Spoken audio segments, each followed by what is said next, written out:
by life imprisonment, which can be punished by the death penalty, about treatment of prisoners of war. And this is what we are learning about what Major General Igor Potapenko told the Russian prison officials that they could do. There would be no restrictions against violence against these prisoners of war. The body cameras, mandatory elsewhere in Russia's system, would be gone. Guards would rotate, serving a month at a time in prisons before other teams took their place. Across the country, other units received similar instructions. We're not finding this out, by the way, from some international reporter that somehow got into the system and saw this. This is information given by former Russian prison guards who were so disturbed by these orders that they defected to the West. 3 Russian prison guards are telling the Wall Street Journal and Americans and anyone who would listen about the horrors. This resulted in nearly 3 years of relentless torture. Guards applied electric shocks to prisoners' genitals until the batteries ran out. I'm almost reluctant, Madam President, to speak these words in public. They beat prisoners to inflict maximum damage, experimenting to see what kind of material would be most painful. And then when there were medical problems, as they would surely be, medical treatment was withheld to allow gangrene to fester, forcing amputations.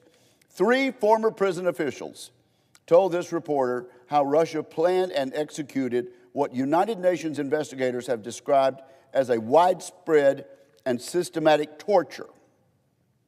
Their accounts were supported by official documents, interviews with Ukrainian prisoners, and a person who helped the prison officials defect. And thank God they were able to defect. This is also borne out, Madam President, by a former prisoner of war, Pavel Ivisov, taken prisoner in Mariupol early in the war, was among the first Ukrainian prisoners detained in Russia. For 2.5 years, this 25-year-old combatant, who was entitled to the protections afforded by the Geneva Convention, was instead moved from prison to prison before being released just last October. He said beatings were the worst when he was transferred. After arriving at a penitentiary in Russia's Tver region, north of Moscow, he was led into a medical examination room and ordered to strip. Guards shocked him repeatedly with a stun gun while shaving his head and beard.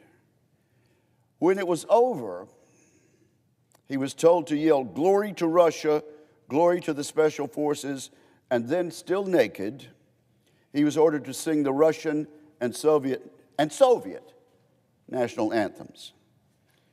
When he said he didn't know the words, the guards beat him with fists and batons. This is hard to read, but what did the former guards say? Russian citizens who thankfully have been willing to defect and come forward and tell the truth about the vicious, brutal, illegal regime of Vladimir Putin. The former guards described staggering level of violence directed at Ukrainian prisoners.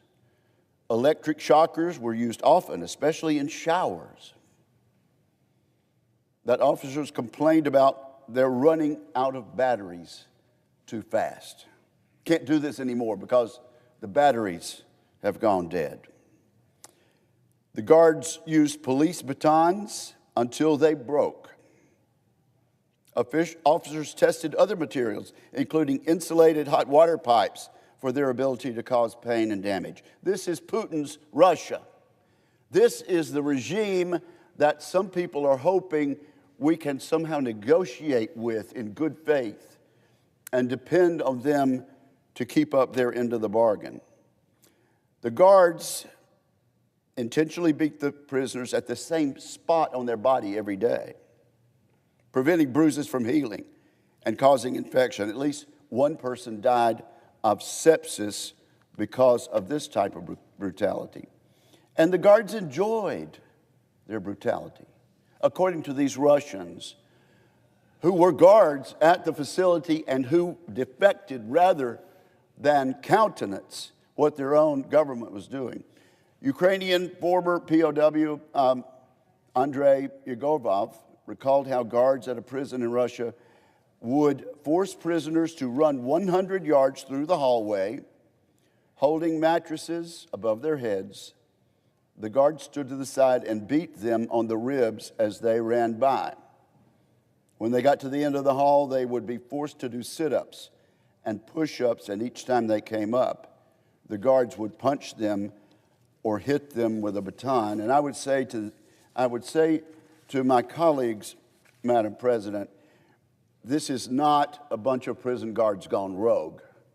This is a bunch of prison guards in Vladimir Putin's dictatorship and Vladimir Putin's illegal regime that were following orders from a high-ranking major general.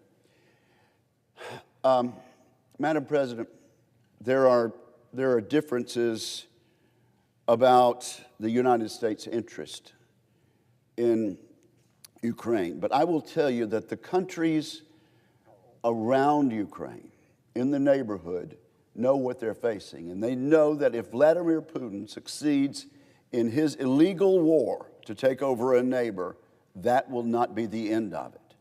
And one can only listen to what we're hearing out of neighboring countries, out of the Republic of Georgia, out of neighboring Armenia and Azerbaijan.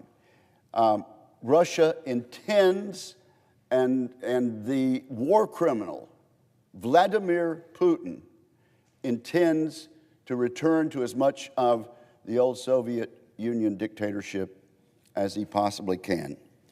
I hope this war ends. And frankly, I've hoped for 3 years under the Biden administration that administration would provide the freedom fighters inside their own country to have the necessary equipment, the necessary ammunition, the necessary permission to defeat this illegal invasion. But I simply, at this point, want to alert anyone who's listening, alert my colleagues, anyone who is listening to the sound of my voice in any way, to the reality of the utter cruelty, the unspeakable conditions that Russia uses in violation of every international law. If Vladimir Putin comes to the negotiating table and agrees to a ceasefire,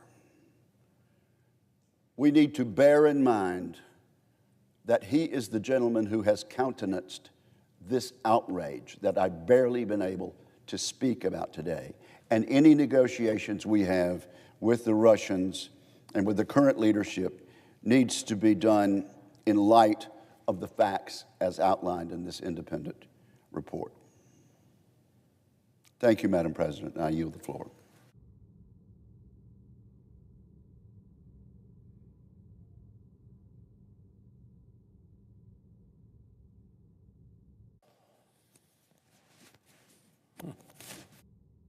Madam President. The senator from Rhode Island.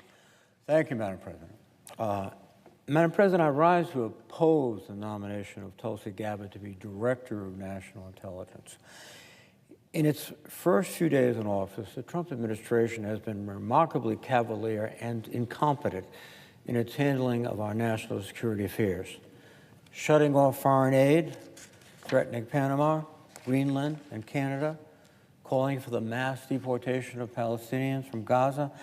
And just last week, it was reported that the CIA sent an unclassified email listing all employees that it hired over the last 2 years in order to comply with an executive order from President Trump. One former agency officer called this a counterintelligence disaster. The President's choices to lead our national security agencies have also not inspired confidence. The Director of National Intelligence, or DNI, serves a critical role in leading the intelligence community and collecting analysis so that the President, Congress, and decision makers across the U.S. government have the best and most timely information for our national security. Indeed, the office was created after 9/11 to better coordinate analysis across the intelligence community.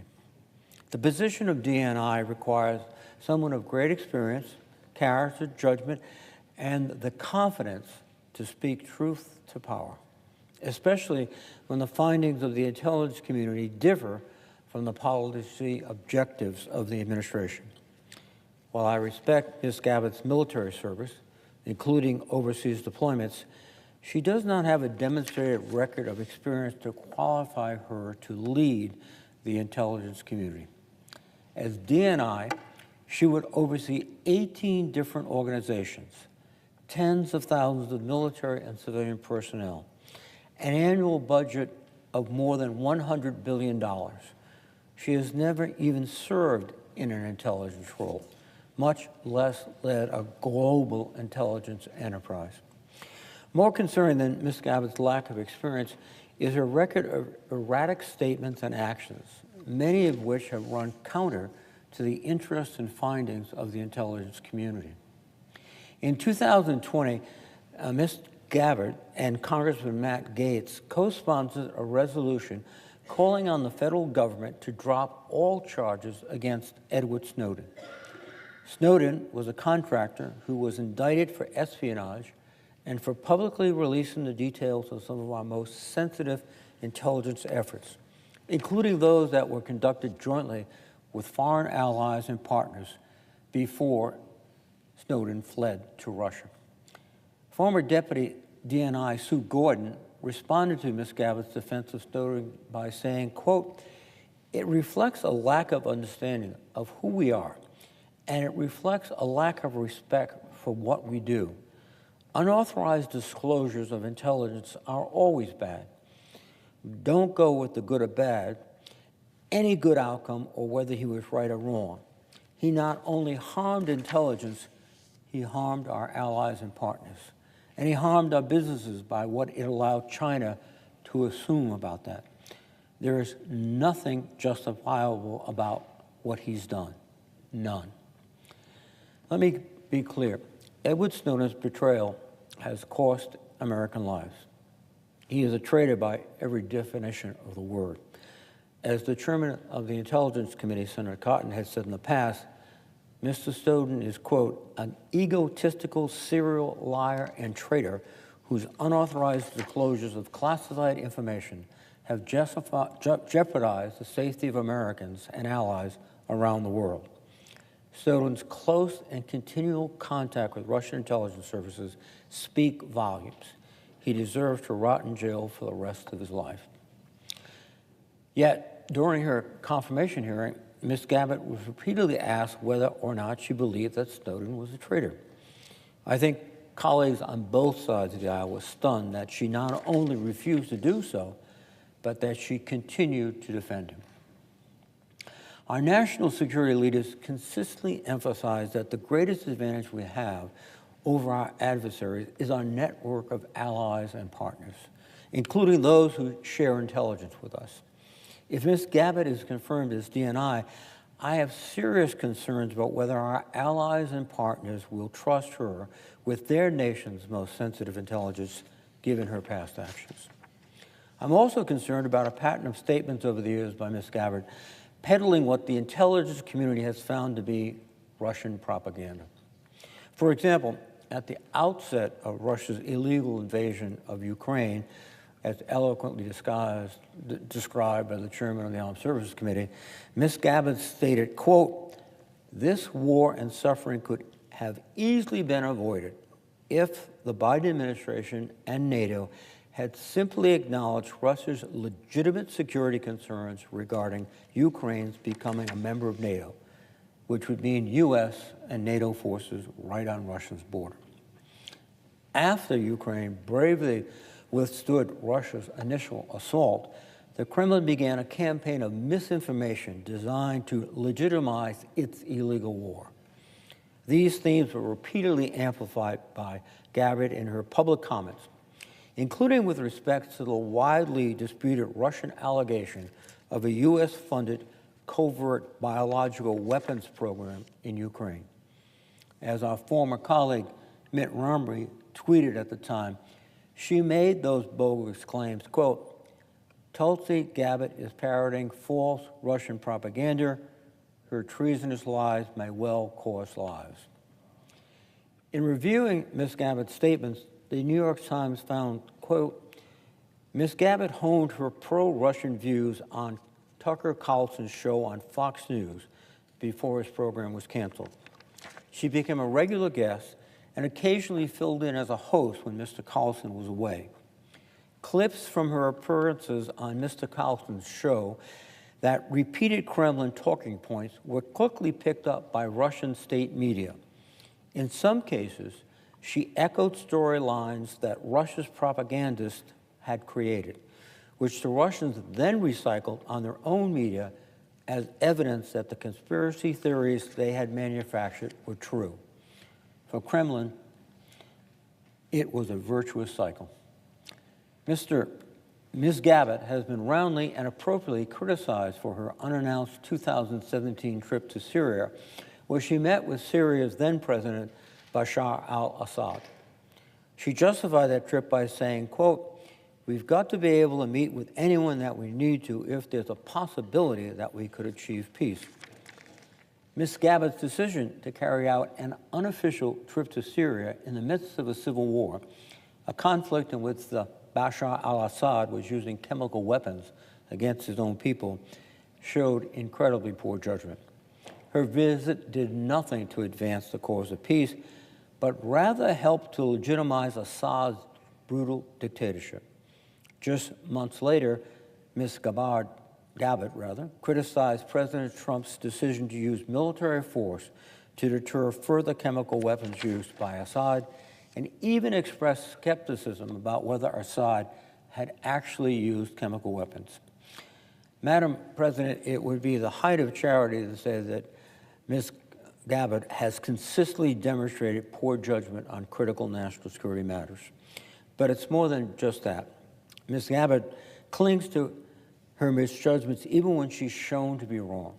This is a disturbing character flaw for this critical role. Above all else, the DNI must be unquestionably loyal to our national interest and trustworthy with our national secrets. The intelligence they control has life or death consequences.